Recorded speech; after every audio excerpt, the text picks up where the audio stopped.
Thanks for having us. Great to be here at Escapeverse. We're from VineFX.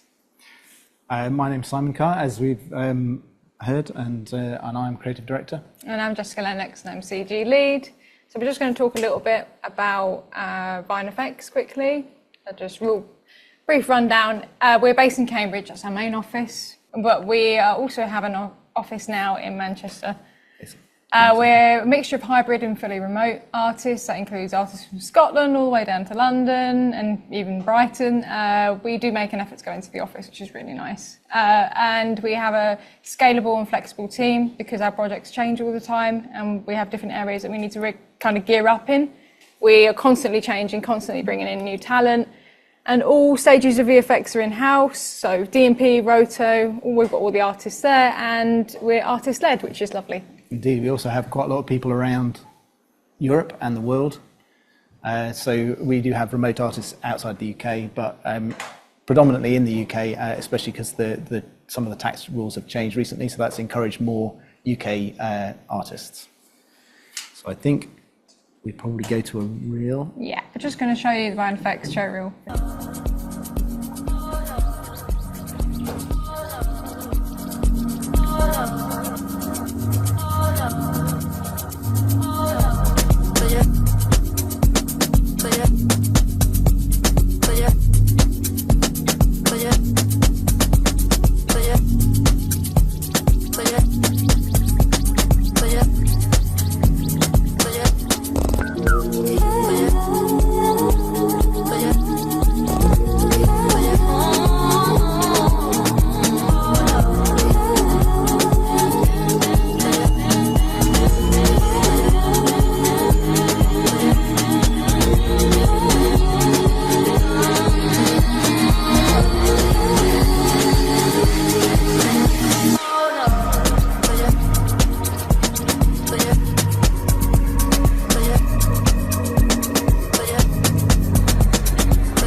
So what we're going to be discussing is the different challenges between invisible and fantasy effects. We'll actually start with fantasy effects.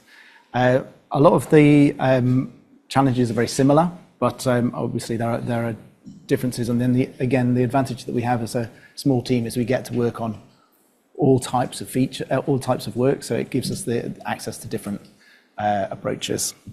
So we start with The Witcher. We're going to start with Witcher season 4. So a lot of people are familiar with The Witcher, but just a quick summary. We're following Geralt of Rivia and his adventures in season 4, which I think we're leading into season 5, which is the last season. It's debut in Liam Hemsworth as well. So a new take on The Witcher.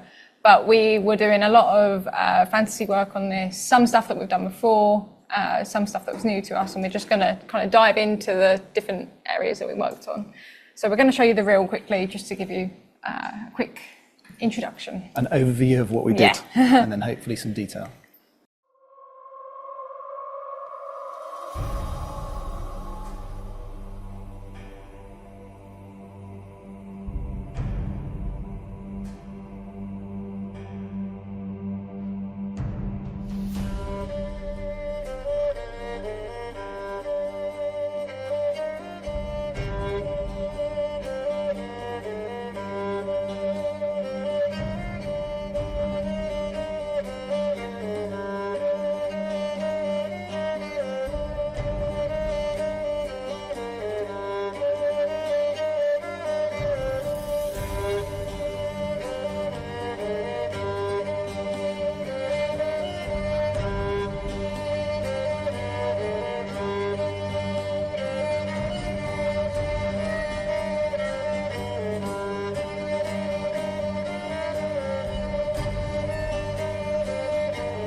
so we're going to start off in terms of fantasy with the tentacle. So that was one of the biggest assets we worked on. It obviously does not exist, so this is why works really well for the fantasy element. But just a quick summary. In this scene, Frigida's being mentally tortured, so this tentacle actually isn't physically there. This is all happening in her head, and the clients approached us with a couple of concepts of ideas that they kind of wanted to go for, something really creepy, menacing. They gave us some reference images. We looked at like oil drips and octopus, jellyfish tentacles, trying to get an idea of what we wanted.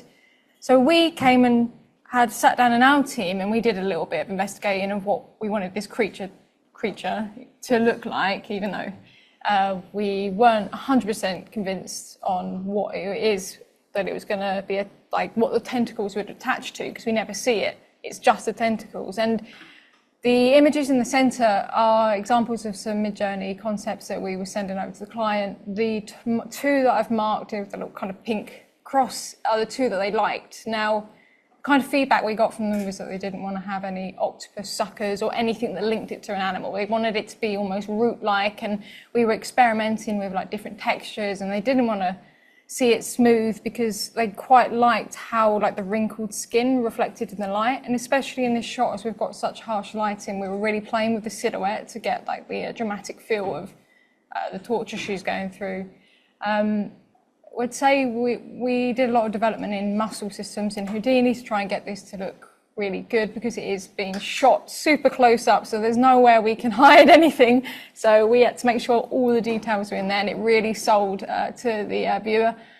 The plates that they shot, the one thing they did that really helped us is they had a little ball on the end of a stick, and they ran it along her face. And not only would that indent her cheek to where the tentacle was touching, it also gave us a really good idea of where we should be animating the tentacle and the path that it should follow down her face. So that was so helpful. It meant that we didn't have to do any cheek replacement or anything. This asset actually got signed off pretty quickly. They loved it, and it didn't change it. Yeah, it worked really well. They didn't want any, like, in terms of the animation, they were quite specific. They didn't want any curling of the tentacle. They wanted it to be menacing. They wanted it to be direct. And so we made sure that the actions were quite straightforward and with intention. Yeah, and then compositing it in, the biggest challenge was that it was, because of the restricted lighting in the scene, it was extremely shallow depth of field. So just being able to, because we'd set up the tracks and the objects in the scene, being able to give that to comp as an overhead camera, so they understood the position of the tentacle relative to the character, just allowed us to really help set the depth of field in those shots. Yeah. So moving on. So moving on to magic. So we had done some work on the Ard spell in a previous season. Just for those of you who don't know, the Ard spell is one of the spells that the Witcher uses, and it's used to disarm or knock down foes. So it's quite a good one for like close-up combat. Magic obviously does not exist. It's completely a fantasy element, and also in a way you probably wouldn't see it, but we had to sell this visually. And what that resulted in is us working with our effects artists, working closely with comp to provide them with the passes that they could use to almost give it like a milky haze and distort the plate. So you've got something, you can see it happening because you have to show the magic because it's telling the story, but it's subtle and not too in your face. It's just, obviously, yes, it's a sort of a magic effect. So what was happening in the plate is that all of the soldiers were being yanked up on rigs, sometimes into walls, sometimes into mats on walls. So we were replacing the walls and we were taking the rigs out, and then adding this magic. And as Jess says, it's what effects can give you as Z depth. So you can produce an element in Z depth, but what you need to do in comp is then combine it with distortions and displacements and things, which is the thing that you just need to iterate until it looks right. It's sort of hard to it's based on something that already exists in the series, but it has to sort of be timed to the action that's been filmed. So it's a sort of an interesting balance, but it's not, again, the fantasy world there's nothing you can go back and say, this is what magic looks like. So it sort of comes down to subjective client brief. And then eyeball explosion. So not something you tend to see day to day. And in Witcher style, we were going for drama and a dramatic effect. The mages in this scenario are being effectively murdered by someone who's not there. It's all happening through magic. And so before they give away any details, they're killed because they want to keep their secret safe. And they wanted the eyeballs to explode for both characters. The top one was, we were seeing it from Yennefer's perspective. We had a couple of like plate ref of them dripping some blood on like a green head, basically, is like, I guess, reference for us. But we ended up just doing our own thing and working with the client. Mm-hmm. They were quite specific on how much blood, which they wanted quite a lot, and how it was going to travel down the face. So we did loads of different iterations of the fluid sim to try and get one that they really liked. We had a couple of like things that we had to deal with, so we didn't really have any good match move for her face, so we had to kind of, because she's got quite pronounced cheeks, so obviously we want to make sure it lines up and sits nicely and fits to her face, so we had to get together a few things in-house to help with that. But we went for I think in terms of colour, we went for quite a crimson red as well. It's been graded down a little bit in the top shot, but Witcher, they love their blood to be super red and super vibrant, which makes it really clear to see. But probably if it happened in real life, it would be a different kind of consistency. Mm-hmm. We had a couple of shots that came after the top one where the eye goo landed on Yennefer's face, and it kind of looked like, I guess, like a slightly cooked egg. So that was our kind of reference for like the eye goo from the eye explosions. But yeah, we had to think about how it would tie into the story. The bottom two images are from a shot where the eyeball explosion happens when the camera's behind the actor, but you see it hit the two other actors in the shot. And normally an eyeball explosion would go forward, but we were deliberately simming it to go out, so it would match up to the timing of the plate and the reaction from the actors. I guess that's really important with stuff like this. You've got to watch the actors it's affecting and how they react to it, because that will really influence on the kind of sim that you end up going with. I think that's the thing, is everybody in the show is sort of having to imagine it, because there's nothing real that you can pin it to. Set extensions. So I guess fantasy, because it doesn't exist. Yeah. Probably the more realistic one that we did out of The Witcher, we were matching to the set they built. That meant that it had to blend in seamlessly. We didn't want to attract any attention away from what was going on. This situation was great because we had a really good LiDAR scan, which massively saves time, because then you can project the textures onto it. I think we had it from like a street that was linked to near this set, and we were able to just get it set up and running. And if it had been a different situation, then we probably would have had to start rebuilding the set. Yeah. And I think in this case, it was just something that worked fast and was exactly what they wanted. Because we had a good generalist on board, he was able to make it work so quickly that it's just basic. And it's very incidental. And I think this is, it sort of blends into a little bit into the invisible effect sort of approach. You kind of, a lot of this work, you know that somebody's eyeball doesn't really exist, but it doesn't really explode, but you wouldn't really think that they might build a set but not build the bit that goes off it, which of course is usually a cost time implication for the production. And by just extending things a little bit, it just makes the world a bit bigger without having to kind of go overboard, really.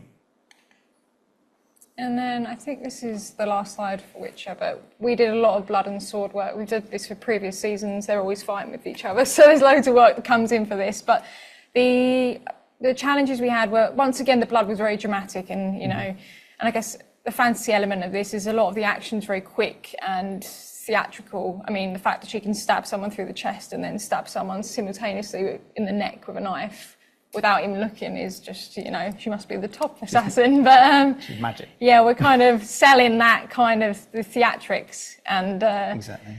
We had a couple of kind of issues that we were working with. So the prop sword was soft, which meant that when she stabbed the actors, often the sword would bend.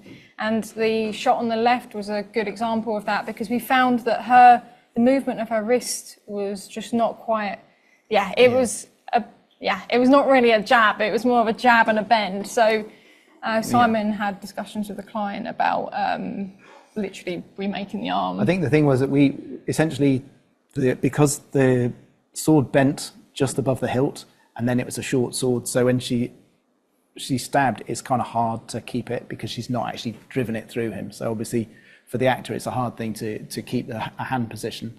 And we tried it a few times trying to retain the original, which is the lower angle. But it just was a lot more effective when we just tried an animation test of literally driving the sword directly through him. It suddenly made it much more dramatic. It really gave the energy to the scene, but it did mean we had to rebuild her whole arm. We had to rebuild his chest. We rebuilt his jacket so we could light it. So there was a lot of extra work done on top. So we had a conversation with the client where we'd shown them basically a grayscale animation of what we thought was a much more effective stabbing motion. And they signed off that extra work to do it, which is sort of something which is nice with The Witcher, is a really good client relationship where the people who are running the VFX from client side really know what they're talking about, so you can have those conversations. And they do understand the work that's necessary when you explain it. That was really helpful. And just to add, the sword is an example of an asset that's shared with other vendors as well, which you often find when there's different companies working on different sequences with the same asset. You've got to make it look good across. Yeah, it's got to fit continuity-wise and look good across the entire show. So we were all matching to the reference. Obviously, the plate sword, you can see the difference in the spec. It's rubber, so it's going to be a little bit more matte, and we were missing stuff like the obvious sheen for the sword. And then in terms of the cloth, we did a bit of a jacket replacement, a bit of a cloth replacement for where the sword stabs through, and yeah, lots of blood.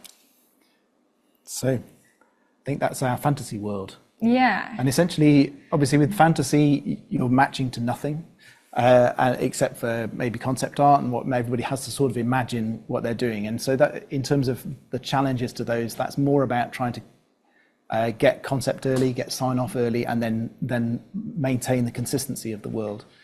The second project we're going to talk about is Harlan Coben's Lazarus, which is on Amazon Prime. It stars Bill Nighy and Sam Claflin. It's a story of a young man whose father has committed suicide, and he is trying to make sense of it. It's a kind of a psychological thriller, and it has elements of fantasy and realism, which is what it felt like it was a nice bridging project that we could share with you. And I think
so, I mean, in Lazarus, there's a whole range of work there. There's from invisible effects, including things like adding wounds to hands and various other things. But the big work that we did, which I guess is sort of equivalent to the tentacle in the fantasy world, would be de-aging Bill Nighy. So Bill is in his 70s, I believe, and in the context of the story, there needed to be flashbacks to about 20 years earlier, I think. And so, because some of the shots were potentially really close up, which wasn't originally part of the absolute confirmed brief, because we needed to test it to make sure we could do it, we needed to get him to be a bit younger. We took various approaches. We had a full CG head, which was to really high quality digital version of him.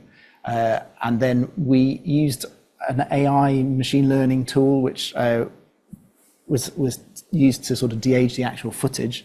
which was developed in-house we have an R&D artist in-house who took a Disney paper and then he sort of had to make training models which were legal or not scraped off anything else, and then he ran a tool which was developing through the project, so it sort of got better as we went through. So by the end, the last shot that we did was right at the end, and we did use his tool a lot for that one, whereas the earlier ones it was less of it. What we found was that people, of course, are used to watching Bill, and they're used to watching Bill's performance. So it's a really hard thing to get past the executive producers because they know what he looks like. They've been watching his performance in the cut. And so when they see a young version of him, they're immediately looking for all the things that are different. So in the final shot, we used a combination of the CG renders, which is mainly for the hair, for the glasses, the neck. and some parts of the neck. Yeah.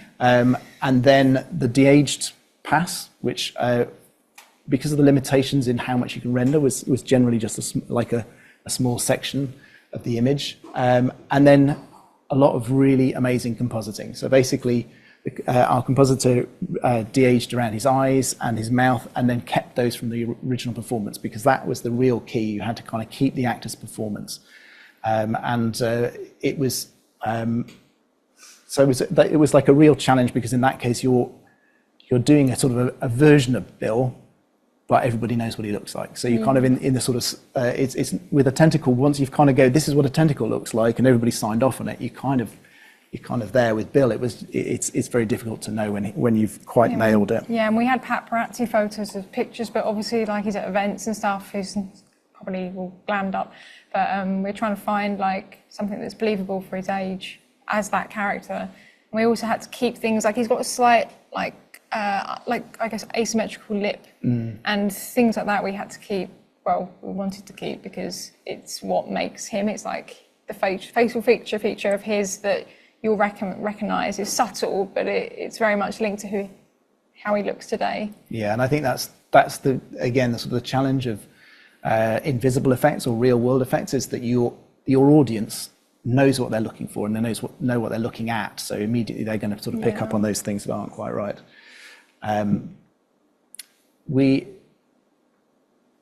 Another part of the challenge was that some of the shots were actually filmed on DV. So instead of filming them on a high-res camera and then applying a DV effect, they actually chose to shoot on a DV cam.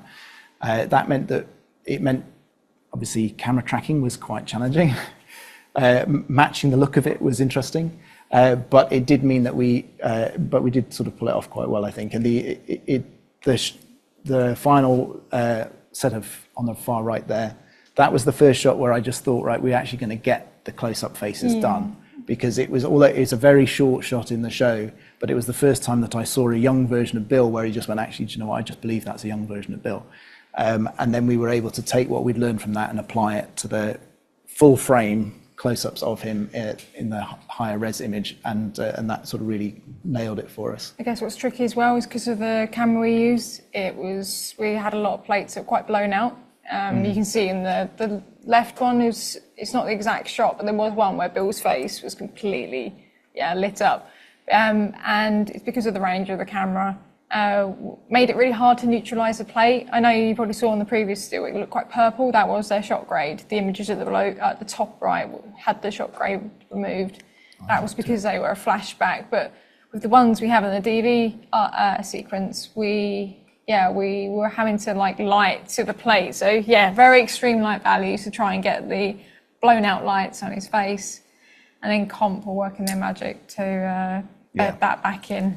It's a sort of, because obviously the head that we end up with is extremely high res and the footage we have is very low res. So you have to sort of degrade it and then match it all in, match the color aberrations and so on. So then in a lot of Lazarus, we have done a lot of set extensions or city extensions. It's set in a world, it was filmed in Manchester and Liverpool. And it was sort of set in a world which is maybe slightly in the future, and with a sense that it wasn't quite the UK and isn't quite the US. So we sort of based a lot of our cities on Boston and New York on a grid system. So we actually placed those, even when we were doing DMP, we were placing CG buildings into to set the grid logic, which is the thing that sort of made it feel like an American city. And they were just incidentally in the back of shots. And a lot of times it was just to try and make everything feel more claustrophobic, to reflect young Lazarus's mental state. Some more examples. You know, we essentially, he's inside the city and he needs to be surrounded by the buildings. They go out of the city, they stood on the edges of the city. There's a few outskirt points. I think the top one is actually Manchester and the bottom one is Liverpool. There's the Palm House in Liverpool. And so the top one was just to sort of get a sense that they're outside the city, but you can still see the city. And the lower was to kind of have a bit of a sense of sort of the middle strip is for a sense of like a Central Park feeling. And then the young Lazarus actually works in a hospital, which is in the country. And again, the idea is that he goes there, that's his sort of calm place. And so on the bottom strip, they just filmed a drone shot of a car driving, and we added the distant city and the sunrise and so on.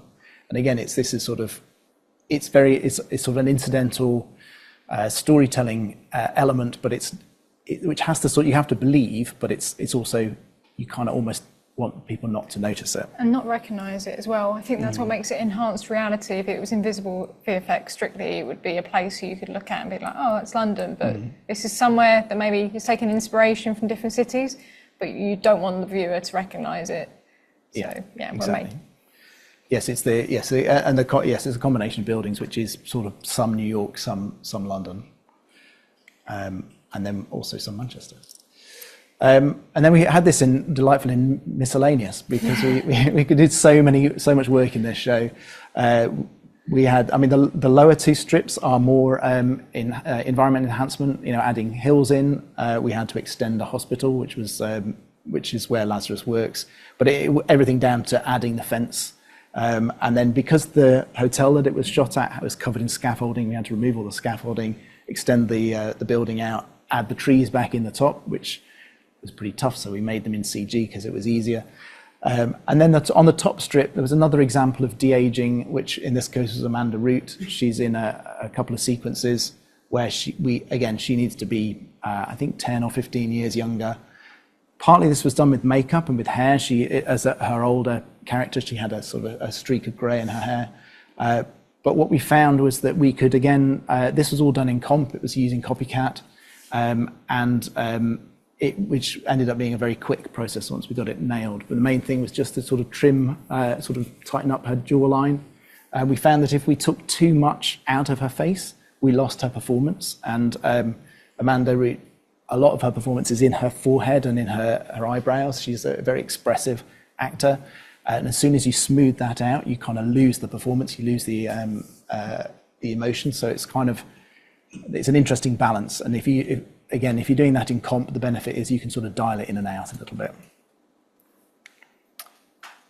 And then more miscellaneous. This is the more miscellaneous. We've got like literally door knockers, you know, small things you wouldn't really think of. And covering, like, for example, a farm in this drone shot, we're covering it with trees. Yeah, the door knocker is a classic example of this. Is sort of leans into the next section, which is more the invisible effects, because this is just something that art department hadn't put on the door at some point, and then added to the door in a later episode, and then they suddenly realised that they hadn't got a door knocker, so we had to make a very elaborate brass door knocker, but just because of continuity. Yeah, we always put the slide in because the next slide's a bit gory, so just... So this is the warning. So here's your warning. The next slide is the gore of the enhanced reality as opposed to the fantasy.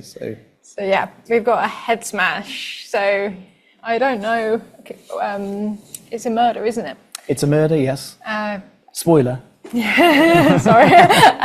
But yeah, we had a couple of surgical images as reference, which are always lovely. If you ever get the joy to work on them, you get sent everything from, I guess, what doctors use to study and surgeons. So we got that for exposed brain, but very much the actual smashing of the skull and the scattering of the skull pieces was down to us and the client, and artistically directing it. I guess the invisible VFX is that this, you know, it's a human body. The brain is something you can reference, but the actual act is not something you want to come across in your often not going to. So we were very Yes, much. It's an enhanced thing, I yeah. guess, because I mean, in this case, the director had done a temp, and the temp was really good. If you watched it, it wouldn't pass for a VFX shot, but in terms of the timing and sort of the impact and how much blood he wanted and sort of where he ended up, he'd given us a really good guide. And then, however, what we needed to then do was to work out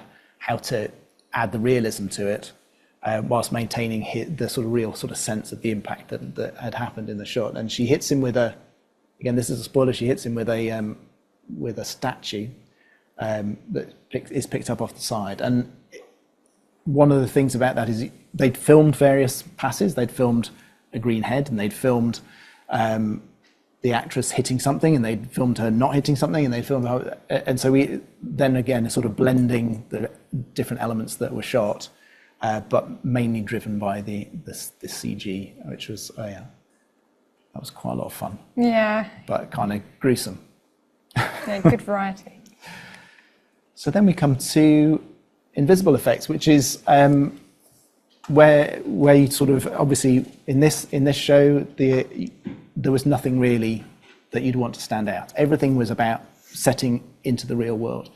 Malice is again, it's on Amazon Prime. Stars Jack Whitehall and David Duchovny, and Jack Whitehall plays a baddie, which I don't think is a spoiler because you realise pretty quickly, and in a sort of very slimy Jack Whitehall kind of way. And we ended up doing quite a lot of shots on this show. So if we go to the show reel, and you can kind of get a sense of how that feels.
So yeah, that's quite dramatic. The very dramatic music. Yeah.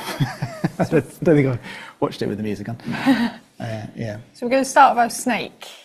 So the snake's a key creature. It's kind of a nod to later on in the show, but it's also the opening. It's within the opening, I believe, of the first episode. And we had reference, of course, of the snake they wanted to go for, and a kind of prop that they were using for some of the shots. And yeah, we had to go ahead and make a realistic snake. So unlike the tentacles, we're not running off and designing it, and we know what we're making. So we've got a clear-cut brief. And yeah, that's what we did. We used Maya and ZBrush to make our snake, Substance for texturing. We did do a kind of muscle system, and also like the scales we rigged so that when the snake would turn a corner, the scales would like fan out, because when you watch reference footage, you'll notice it happen. It just looks better than scales being stuck to the snake. And yeah, it worked really well. We had a couple of interactive environments as well, so swimming pool, sand, and yeah, different lighting conditions. So we really got to show off the snake. I guess one of the things that you could argue wasn't realistic is the way the snake was swimming in the first shot. Normally they sit below the water and they don't really create much of the wave. They don't create many waves. They're quite discreet, but that was more a storyboard point of having the snake's head up and making it look a bit more menacing for when he's going for the young boy. Yeah. And we had a couple of funny things like the underwater pool shot. If you actually look at all of the actors, they're all looking in completely different directions, which is why it's so helpful on set when you've got something for them to look at. So we had a couple of like placement changes of the snake of where we wanted it to be, because in theory, judging by some of their eye lines, the snake should be further along, but they wanted to frame it nicely, so we did that. We can just say it's refraction. Yeah. It's fine. Yeah. We're looking from beneath. It can be anything.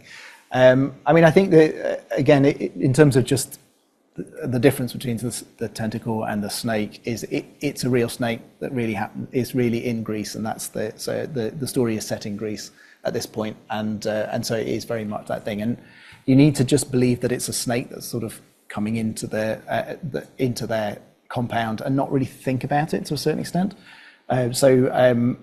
Things like having to rebuild a bit of a set so that we can cast the shadows across the snake and get the interaction with the sand and the stones that it's going through.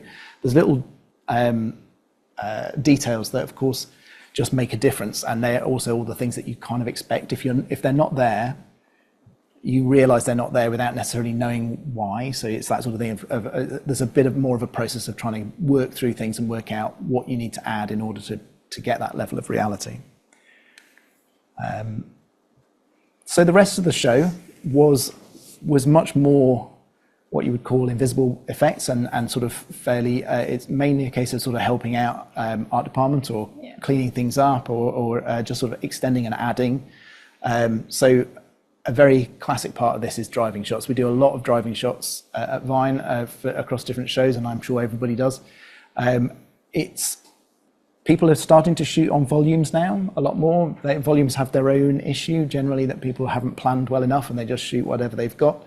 The benefit of a blue screen is that you can time your backgrounds, everything can kind of go in together, and we have got pretty good at it. So I think the scene is pretty effective, and but again, it's sort of fairly straightforward nowadays just to do a blue screen. The main thing is you need the DOP on side. So the DOP lights the interior of the car to feel like the interior of a car, and that for the correct time of day. So obviously it's nighttime shot. You need to keep them nice and subdued with a little bit of light from interior. Then it makes the whole thing sit together a lot better. So we did a lot of set edits. So we did a lot of things where, so in these examples on the, I'm seeing screen left. I guess it's screen left, isn't it? So there were a lot of drone shots of the villa and then of other parts of the island, where you would often have the drone pilot and their landing pad and the whole camera crew and all the easy ups and everything else all in there, because they're filming at the same time, and then they do a drone shot, and it's just impractical to take all of that stuff out on the day. So that's nearly always falls to us. We were also making day for nights, adding distant cities, adding all of the lights in, including in the pool and everything. That all needs to be done. A lot of these shots were quite long drone shots as well, so there's a lot of camera tracking and a lot of compositing to make that work. I put the middle set in, and it's quite hard to explain it, but it was just something that happened. Was when they shot this, I think it was a crane, but it basically was windy. So the crane went up like this. And then to clean out all the wires and all of the stuff that's in it, and to stabilize the shot and to get it all back in, was an incredible work of compositing.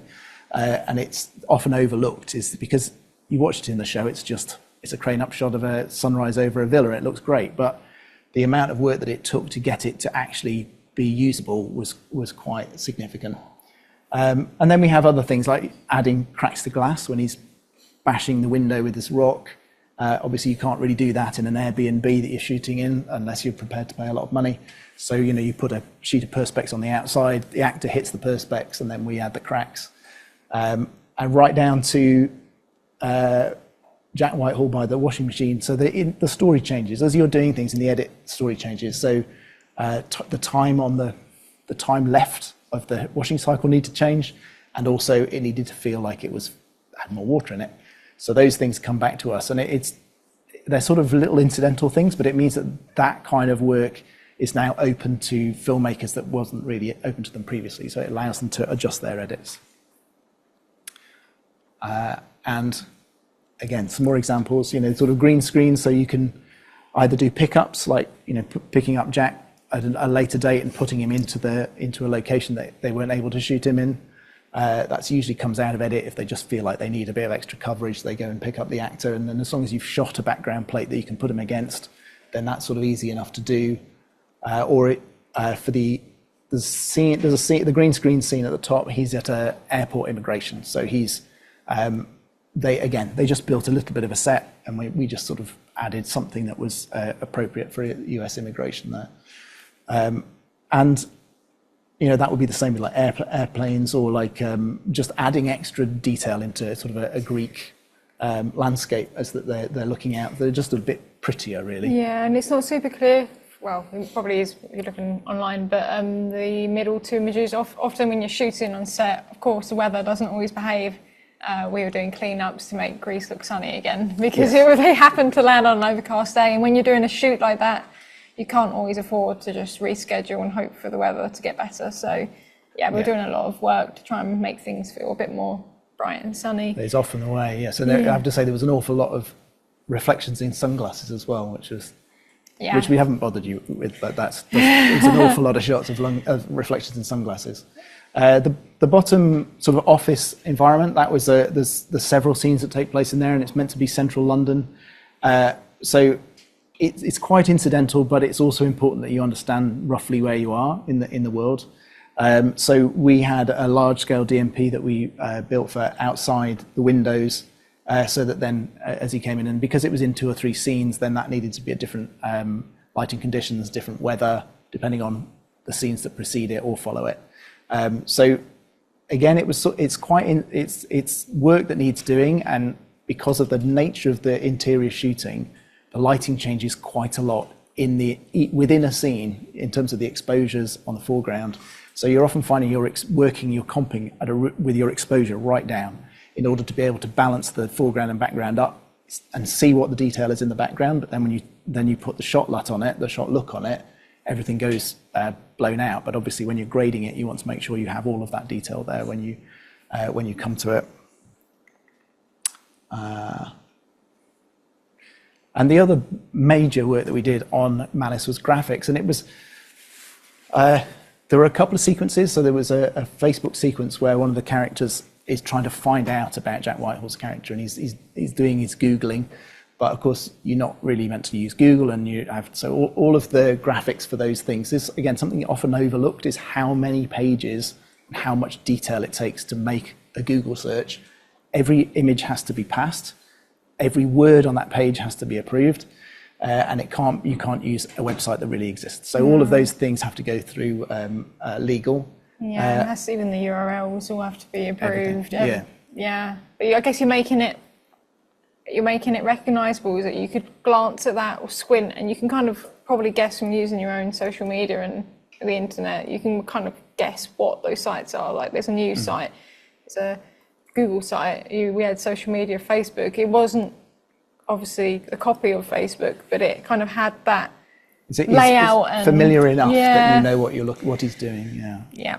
And then there was a scene which, and the reason I put this in is again, it's things that get overlooked. Is there's a scene where essentially Jack Whitehall and the she's Karis Van Houten from Game of Thrones. They're having a chat essentially, and he comes in with a laptop and he puts it down, and that's it. It's just there in the whole shot, and they sort of vaguely reference it, but otherwise it's just literally, and every time you shoot towards them, you're seeing the laptop. So we had to design the missing persons web page, and again get it through all the checks, and then it's just sitting there in the shot a lot of the time. So it's things you don't really think about, you don't really notice in a lot of shows. It happens a lot. You have where we replace art departments, where art department can't get something in on time, or what they've done changes in the edit. You know, they maybe want something that's clearer or something that's more that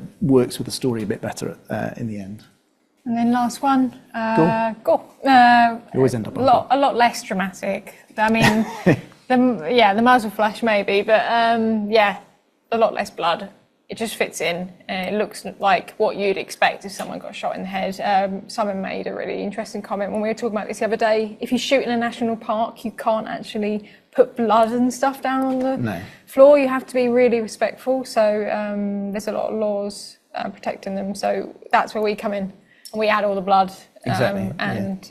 We actually, because he was so healthy, we had to make him try and like grey him out a little bit. Yeah. He looked so so great with his tan. And trying to sell him as being dead on the floor. You're doing like really subtle tweaks that he had his man tan, and then also but I think because his head was down, his face was a bit flushed. So we had to kind of grey him up a bit. I think also the adding the blood into sand, so you're having to make sure that also feels that you've actually got the sand on top of the blood and all the sort of things that make it feel real. But yeah, it's also quite good fun to shoot somebody in the head every now and then. And I think so we'll wrap it up. Just kind of a quick summary. So basically, based on the discussion, we get to work on a variety of shows. Our teams have to adapt for the show needs. Whether fantasy or realistic, and this is so true, balance is needed between the two to sell it and also be creative. Client notes are always tricky across all of them. It does not matter. Just because it's realistic doesn't make it easier. Actually, sometimes it works the opposite way. Yeah. And reference is always essential, which is, pretty well-renowned advice. But yeah, I mean, that's, pretty much our year. That's it.